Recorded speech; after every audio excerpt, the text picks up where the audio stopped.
Olá, mais uma vez, seja muito bem-vindo ao nosso canal.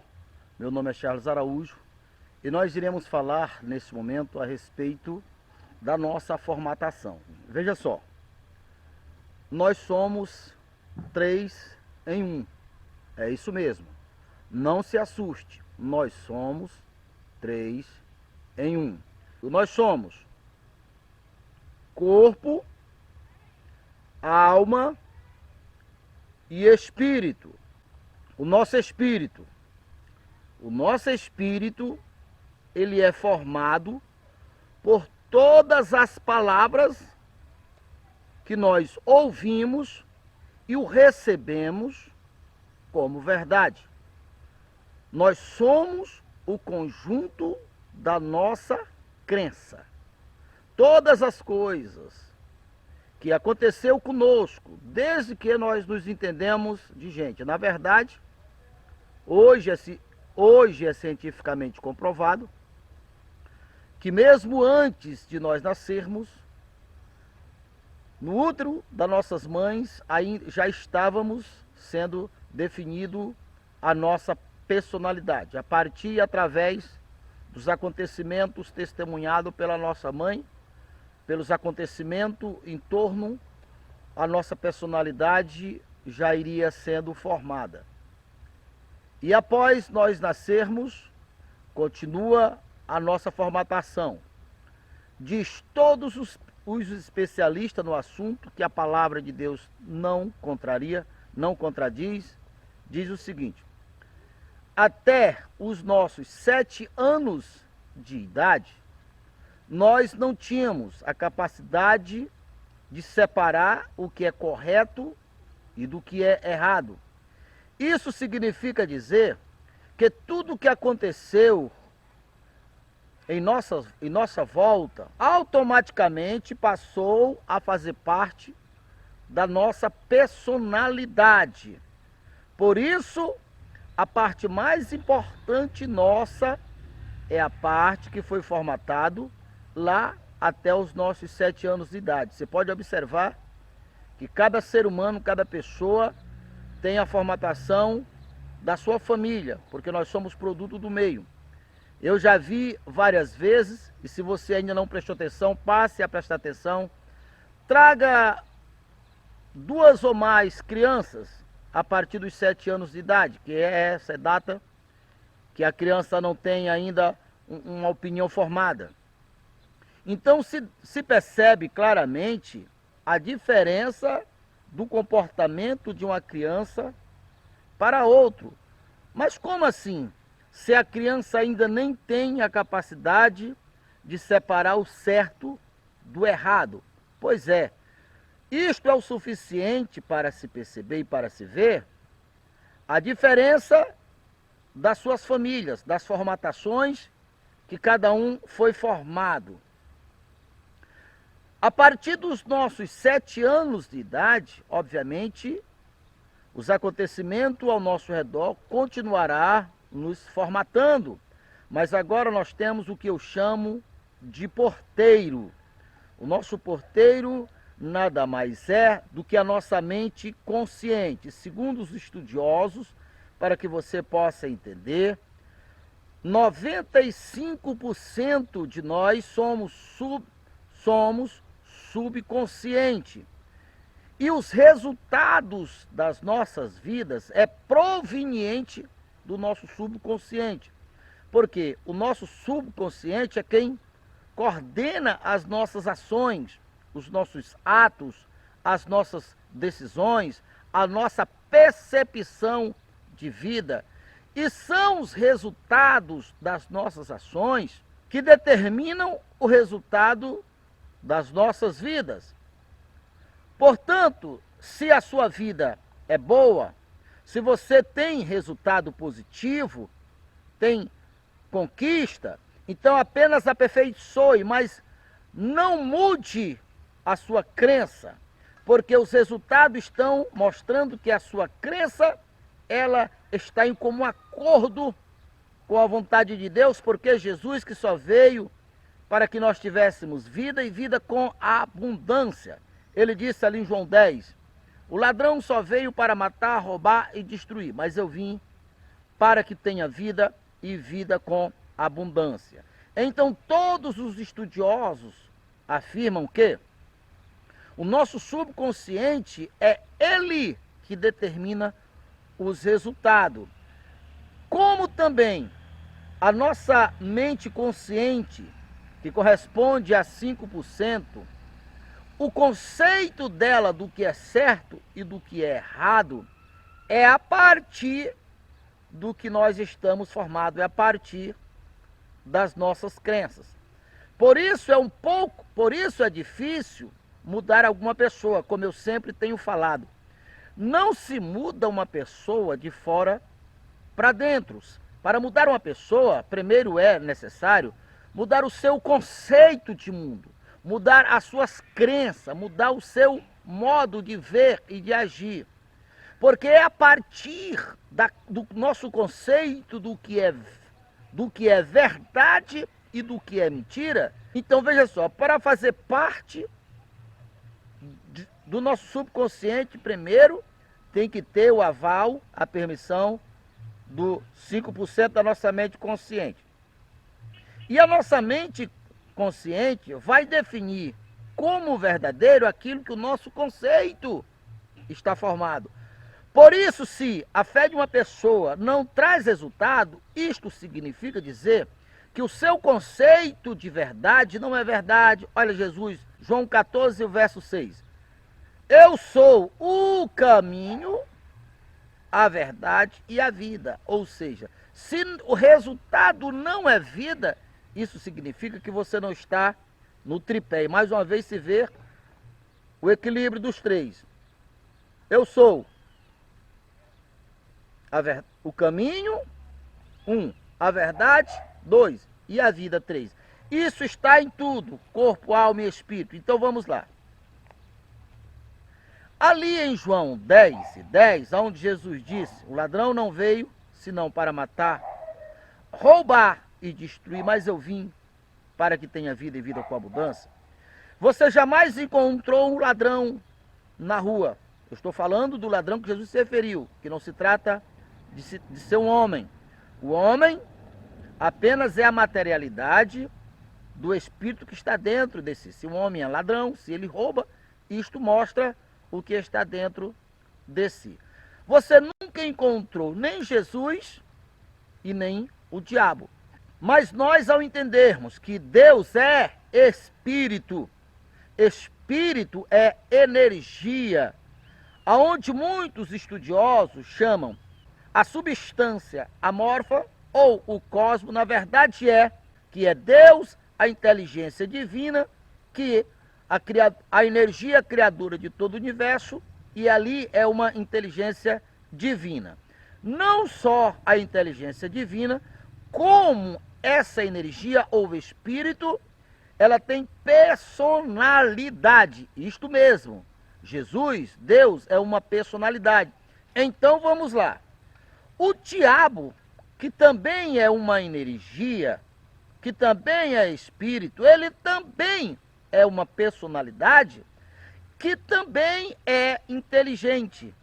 E é aqui que eu vejo muitos estudiosos, me dirijo a esses homens de uma maneira respeitosamente. Eu estou falando de Bob Proctor, eu estou falando de Napoleão Hills, eu estou falando de Joseph Mupp, eu estou falando de Wallace Otto e de todos esses que têm falado sobre a lei da atração e que têm falado sobre que a mente subconsciente não tem discernimento do que é bom ou do que é ruim para você.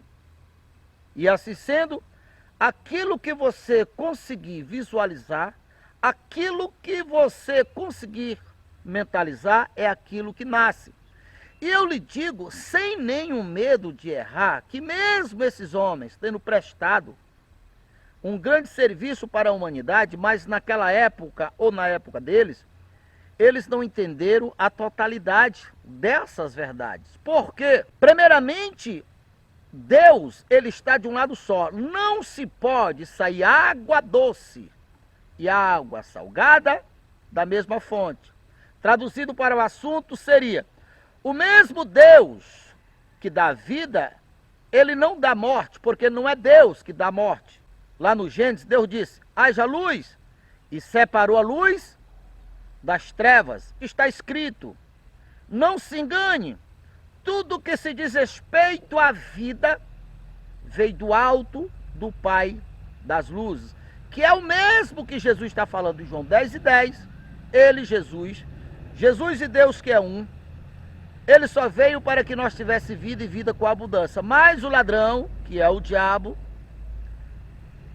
só veio para matar, roubar e destruir.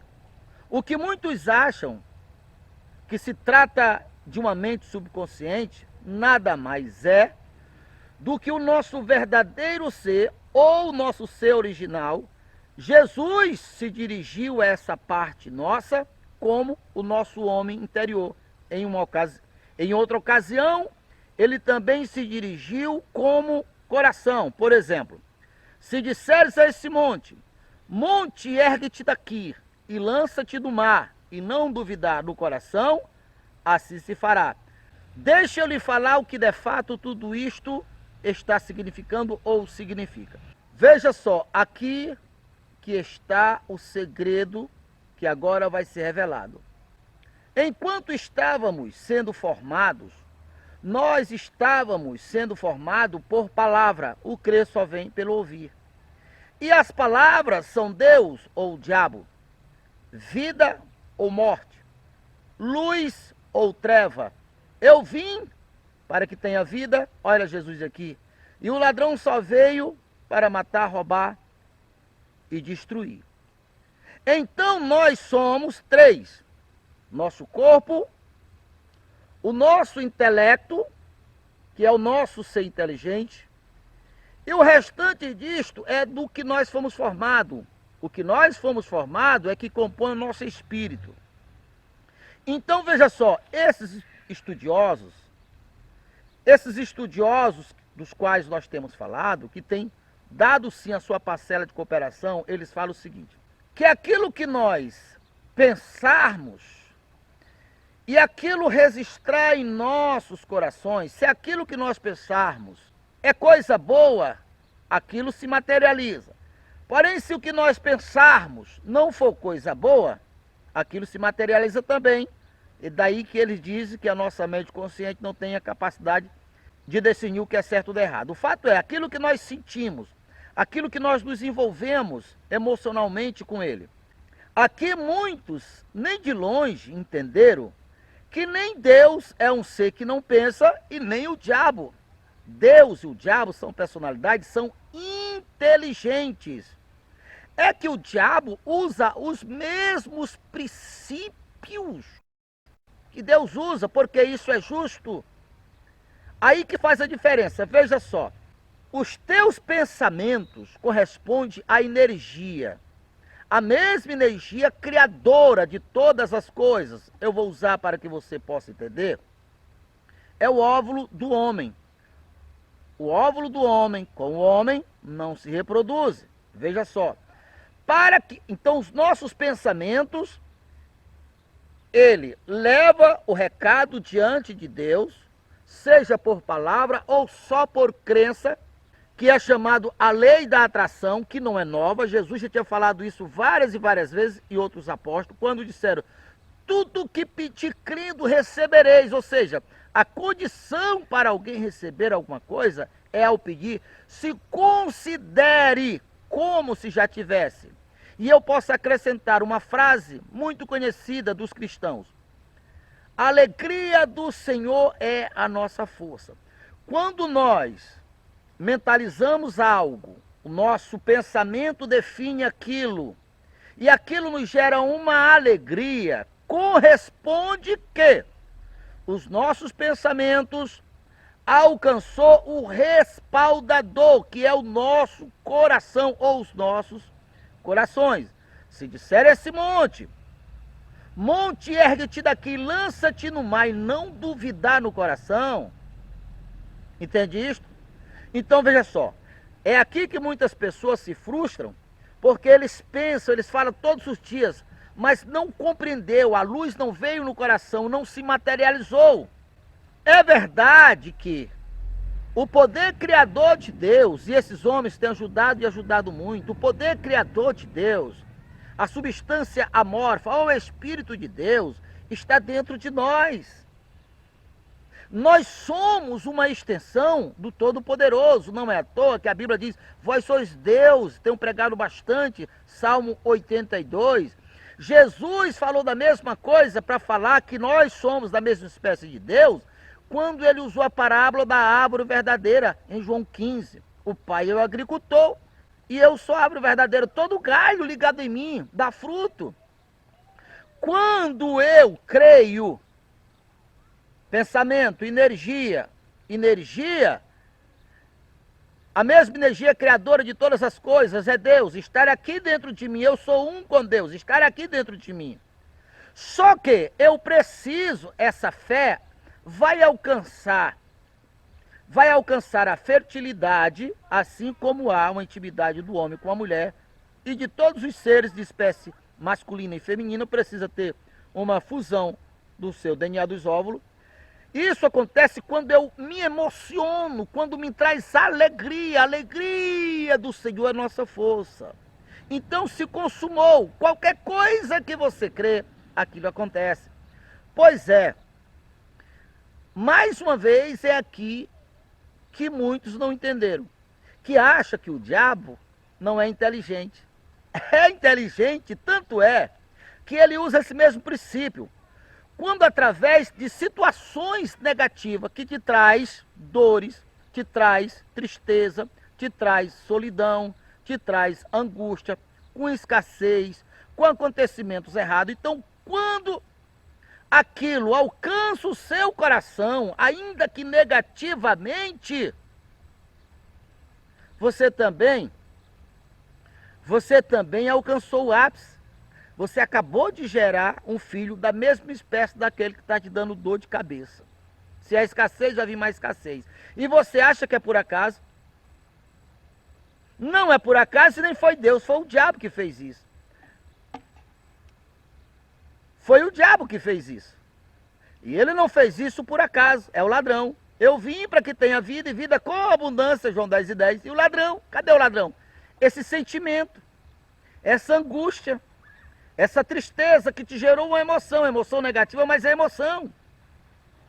E você acha que isso foi por acaso? Foi não, criatura. Não foi por acaso. Por isso você precisa ser treinado, treinar a tua mente. Porque você que crê em Deus, você tem um poder criador. A mudança de resultado da tua vida não é Deus que vai tomar iniciativa. É Deus que vai materializar.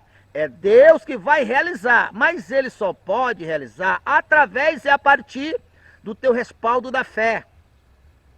E você tem que acionar o Espírito de Deus, deixar o Espírito de Deus ativo em você, que Ele só veio para dar vida, e não ativar o Espírito de Satanás. A tristeza, a angústia, a solidão, o medo, os ciúmes, a inveja, tudo isto que é contrário à vida é Satanás. Porque Deus e o diabo são espírito, Deus é espírito. João 4 e verso 24. O diabo também é espírito. Então, veja só. Esses homens têm ajudado e ajudado muito a humanidade. E eles têm usado a ciência, mas como é que eu comparo a ciência para que você vai entender? Que eu comparo a diferença da ciência e da fé é mais ou menos isso. Imagine uma ponte num rio muito grande.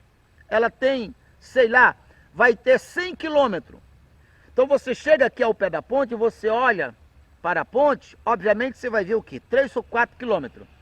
Então a ciência, como ela é lógica, ela vai olhar e alguém vai chegar com um carro para subir a ponte, a ciência vai dizer assim: rapaz, não suba nessa ponte não, porque ela só está construída daqui a 4 quilômetros. É o que a ciência vai dizer, porque ela precisa de uma lógica. E é o que a mente humana dela, a capacidade humana permite ver. Enquanto que a fé, desde que a fé descobriu na palavra que a ponte estava inteira, ela vai dizer, não, a ponte está inteira. Mas é 100 quilômetros de rio, não importa, porque o Criador já disse, já afirmou, a ponte está inteira. Ele vai entrar na ponte, mesmo sem ver a ponte do outro lado, porque ele sabe que a ponte está feita. Mas as duas são a mesma coisa. A diferença da fé para a ciência é essa. É que a fé, ela não é lógica, mas a fé conhece a natureza do Criador. É aquele filho que conhece bem a natureza do pai. Ele não tem muitos conhecimentos acadêmicos, mas ele conhece o suficiente a conduta do pai e a natureza. Para você que tem sonhos perdidos, essa partida ainda não terminou. Basta você crer no Deus do impossível. Você vai ver teus sonhos baterem em sua porta, dizendo a você, estava perdido, mas estou de volta. Você vai ver seus sonhos baterem em sua porta, dizendo a você, estava perdido, mas estou de volta.